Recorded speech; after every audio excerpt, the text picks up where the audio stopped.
Hey guys, we're got some new project going on here.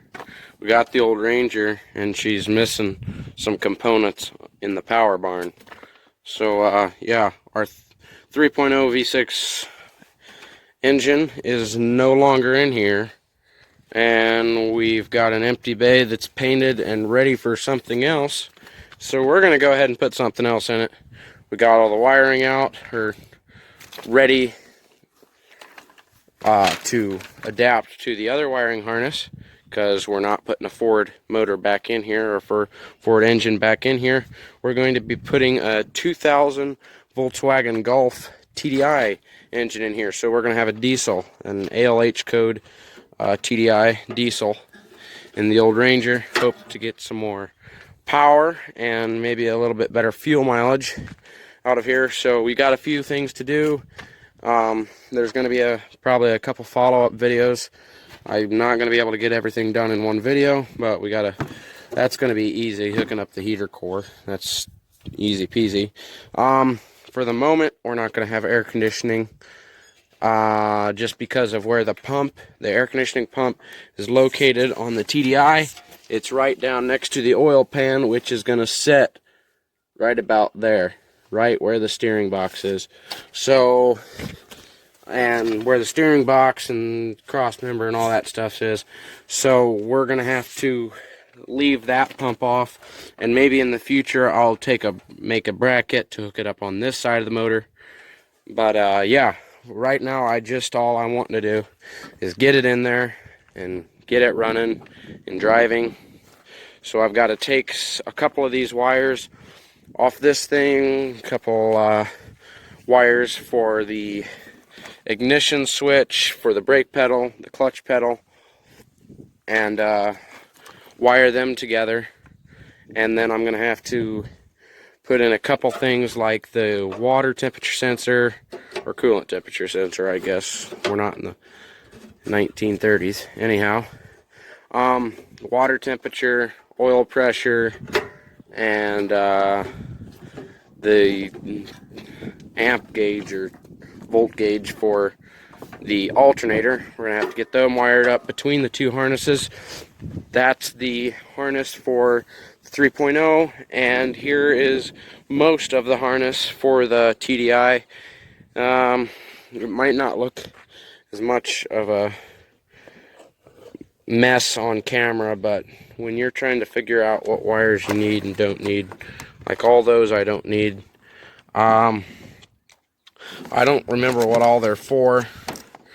It was hours of watching YouTube videos and looking at diagrams of what wires you're going to and not going to need. Like over here we've got, I believe this is I believe that's the N75 valve, or the turbo actuator controller.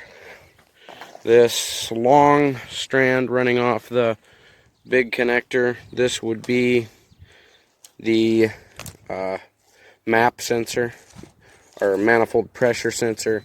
We've got a ground, we've got a couple different power wires. For now I've just got it set up to do a bench test on it, and I mean that by we're going to take it and just plug all these wires in, and that's how, and then we're going to see if the motor will start with my rat's nest here of messed up wiring. I think that's a temp sensor wire, if I hook the temperature sensors together from this motor to that dash. Or the other thing is to plug my old temperature sensor off my 3.0 into that motor. And anyhow, that's just how it's going to work, I think. Over here, this is the engine side of the wiring harness right here. Here we've got you don't do anything to the engine side wiring harness, which is the small connector.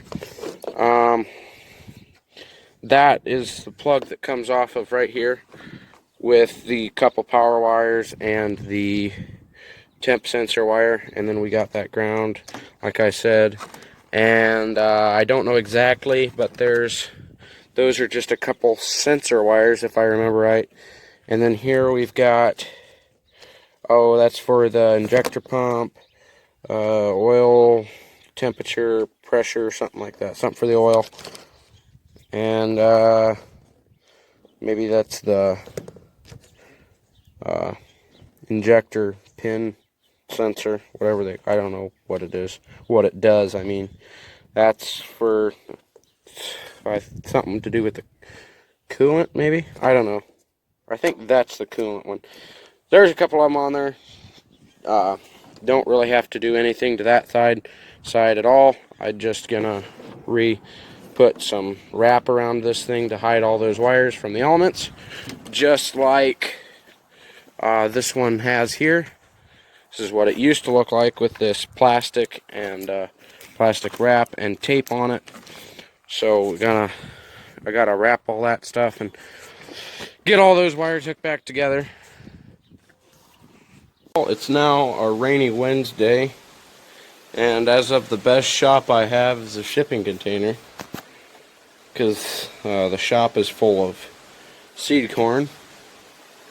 So today in the mail we got this beautiful shiny little thing from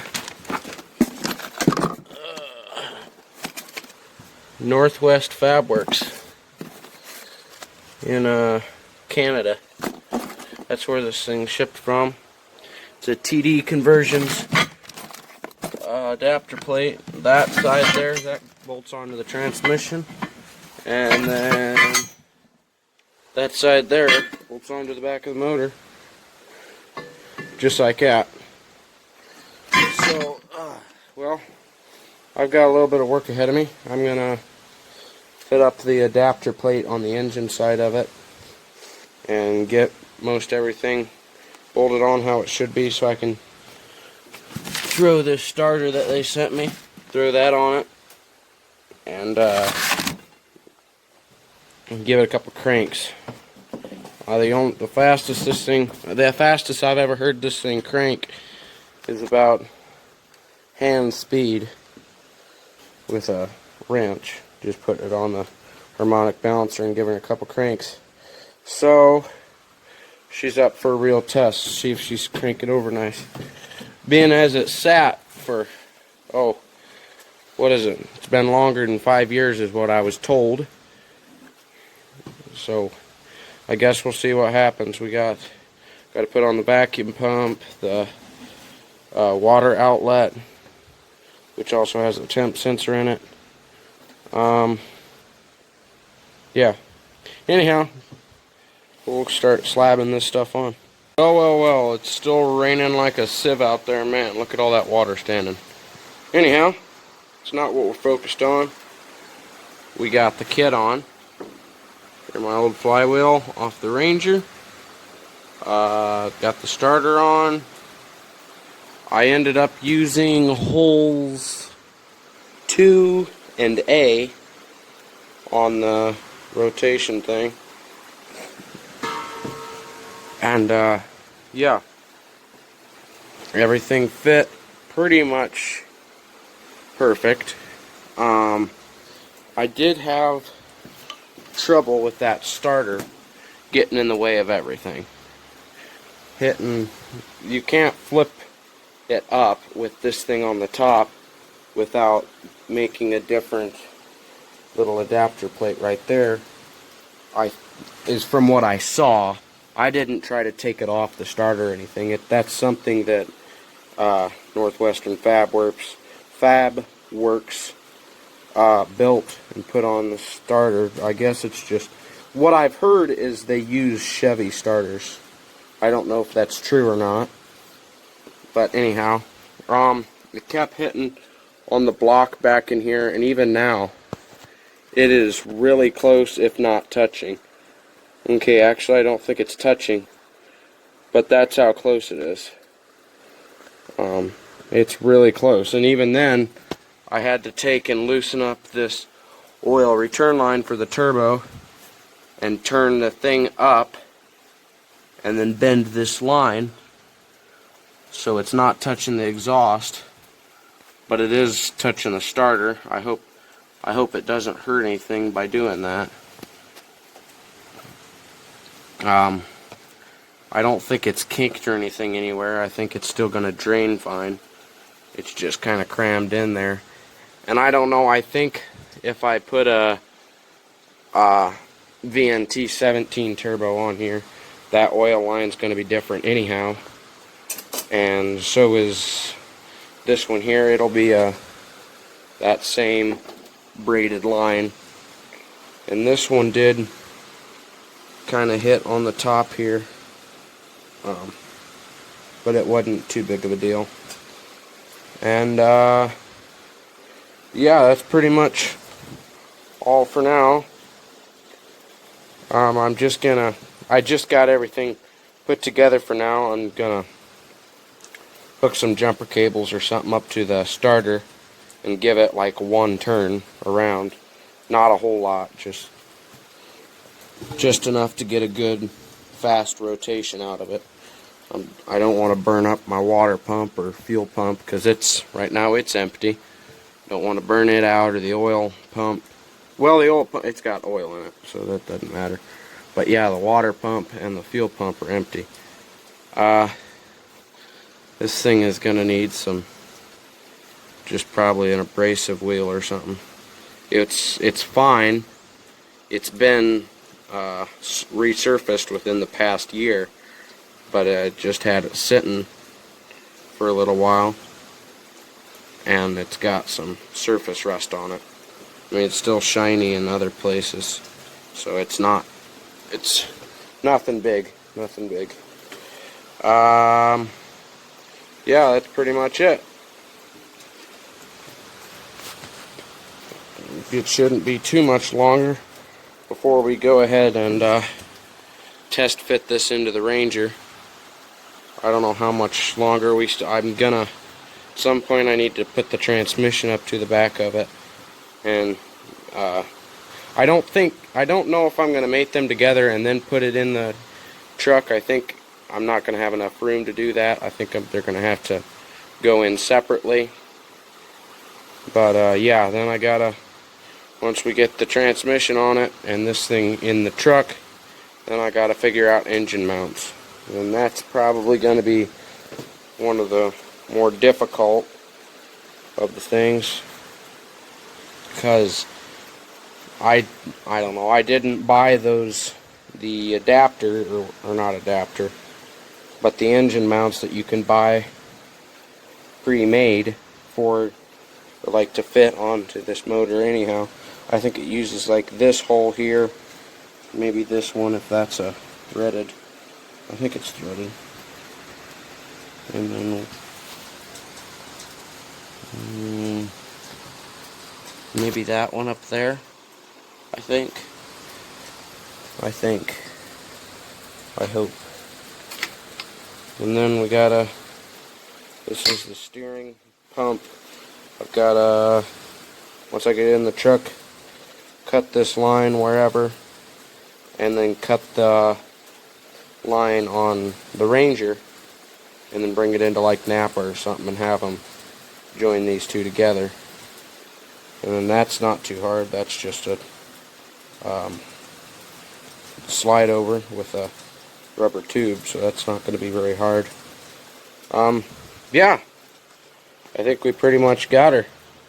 Right now I'm working on the wiring harness for the 3.0 out of the stock Ranger, or that came stock in it, and we're just pulling off what connectors we don't need. I already took off all of the scraps over here, and all of the junk wire tape. It's all crusty, and some of it I just had to cut it off because I couldn't unwrap it. It was just so crusted on there. And yeah, so I got that all unwound, and then I started taking off some of the looming just so I could get to, I only took the looms off of the wire, off of the ones with 2 wires in it, or 2 different sensors in it, and so I could access those sensors separately, just like this, instead of hidden inside of a loom. This camera looks a little dirty here. Okay. Yeah, so I already pulled out the MAF sensor and the IAC, the idle air control sensor, off of the Ranger. We'll pull off injectors. I don't know. I haven't looked in the book. I've got a Haynes manual here, because I heard, or from what I've seen, Haynes has the best wiring schematics in their book. So that's what I've been using. So we'll just, like for here, we'll at the there's the IAC valve. We've got a red wire coming off of it, and I already cut it off, like I said. Well, it won't focus. I already cut it off, and it was just in this loom here, and it came up to this bundle of red wires, and so I just cut it off right at the end there. And the other ones that are cut off of that end are these 3 injectors, the power wires to the sensors, or to open them. I don't know. I think that's what opens and closes them. It's different from a diesel. Yeah, and then so that red one that we just that red one that we just looked at coming out of that side. Then the other side, you follow the line down, and it says WHT, which is an abbreviation for white, /LTBLU, which is abbreviation for light blue. So you find a white wire with a light blue stripe on it, and that's your wire. And then back down here, where is it? Here we go. White and light blue, and it goes into pin 83. So you can grab that. Come on, focus, stupid thing. So you grab that wire if you know which wire it is. I like to follow it up here, and then also what you do is you look on the block here, and at this end it has, like, what is that, 79, a 53, 27, and a 1. So that 1, that's what pins are starting at. That's 1. This red, or whatever color that is, it's not red. This wire here, that would be 2, 3, 4, and so on. And it tells you that this line of wires ends at 13. Right there it says 13. Then there it says 14, and it starts again 14, 15, 16, 17, 18, and it goes on like that. And that one ends at 20. Come on, focus, stupid thing. It ends at 26. So you just follow those down just like that. And like that IAC, it was the idle air control valve, it was into 83, and so I just came up here, the 79, 80, 81, 82, 83, and as you can see, there is a missing wire in 83. What you do is inside there's these tabs that you have to get a very small screwdriver into, and stick down in there. You probably can't see down in there. There's these little tabs you have to pull back into the middle of those, this place right here, and then you just pull the wire out the back or out the front, and it just pulls straight out. And that's pretty much it. So you just find the sensors that you don't want on here, and you trace the wires. And if it's to a block like this, you cut them. And if it's back to the ECU, then you just pull the pin out. or if it's back to this plug. I haven't messed with this yet, and I guess the same way I haven't had this off yet to see how you pull these pins out. I imagine they're not too much different. Yeah, you pull out this red insert. This one had that too. You have to pull out this red insert, and then that gives you access inside that. I guess let me quick pull off this one and I'll show you what it looks like. Okay, I just got the edge of the screwdriver in it, and there's 3 of them. One on each side here, in this one, that one, and then one in the middle. That's the one with a circle in it because it goes around the bolt. And then yeah, it's just the same way. There's pins in there, and those tabs in there. Pull the tab out and pull the pin out. If you have to take a wire out of this block here. So far I haven't had to, but I think I will for something like, let's see,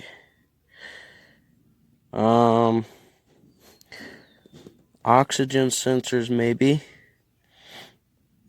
I know that the, like the evap system is on the other end of this block, because it goes, it's still in the truck. I haven't got it out yet because it's behind some other things. It goes from, oh, where is it now? Okay, so here's the other side of that little block we're working with now. And so it goes through this harness here, back through here, back around, and then into these connectors here, whichever one of them is. There's a whole mess of them right now. But yeah, it goes into one of these connectors. I don't think it's that one. I don't know. It's one of these. Maybe it's one of those. I don't know. Anyhow, that's what we're doing. So I'm going to get all these pins pulled out, and we'll see what we got left.